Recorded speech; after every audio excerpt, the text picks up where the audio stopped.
پیارے دوستوں اور عزیز ساتھیوں، یہ ہمارا 10واں سبق ہے۔ حروف کی قسموں کے تحت آج ہم ہائے یعنی ہے کی قسمیں معلوم کریں گے۔ ہائے ہتی، اس کی آواز حلق سے نکلتی ہے۔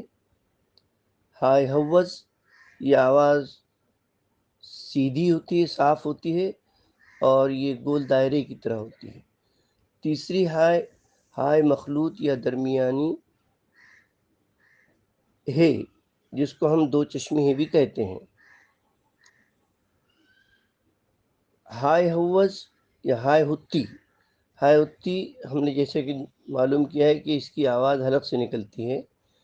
ہائے ہوز بالکل سیدھی سادھی آواز نکلتی ہے کی۔ یہ دونوں ہائے یعنی ہائے ہتی اور ہائے ہوز لفظ کے شروع میں بھی آ سکتے ہیں، درمیان میں بھی آ سکتے ہیں اور آخر میں بھی آ سکتے ہیں۔ البتہ ہائے مخلوط یا دو چشمی ہے، یہ ہے تنہا کوئی حیثیت نہیں رکھتی، بلکہ یہ کسی لفظ کے ساتھ مل کر حکاری آواز بنتی ہے، یعنی ہندی کی آواز۔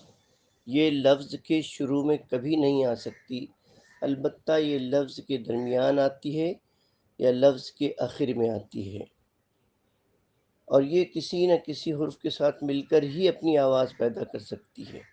اس کے بغیر اس کی آواز کی یا اس کی کوئی حیثیت نہیں ہوتی، یہ جب تک کہ کسی لفظ کے ساتھ نہ نکل جائے۔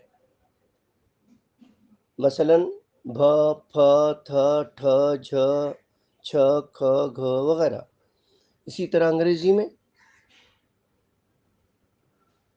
ہائے ہتی، ہائے ہوز اور ہائے مخلوط جو ہم نے اردو میں سنایا وہی انگریزی میں ہم نے لکھا ہے، اور اس کی قسمیں بھی اسی طرح بیان کی جائے گی۔ بہت بہت شکریہ۔ ان اسباق کو آپ بار بار پڑھیے۔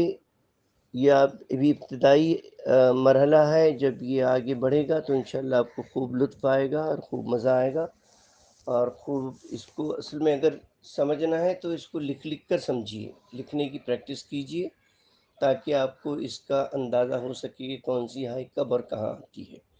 یہ اپنے دوستوں کو بھی بھیجیے، ان سے بھی کہیے کہ وہ بھی لکھیں، وہ بھی پڑھیں، اور ان سے کہیے کہ اس کو سبسکرائب کریں، آپ بھی کیجیے۔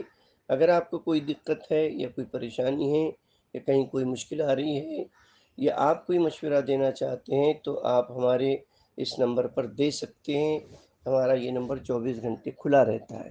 بہت بہت شکریہ، اپنا خیال رکھیے۔ خدا حافظ۔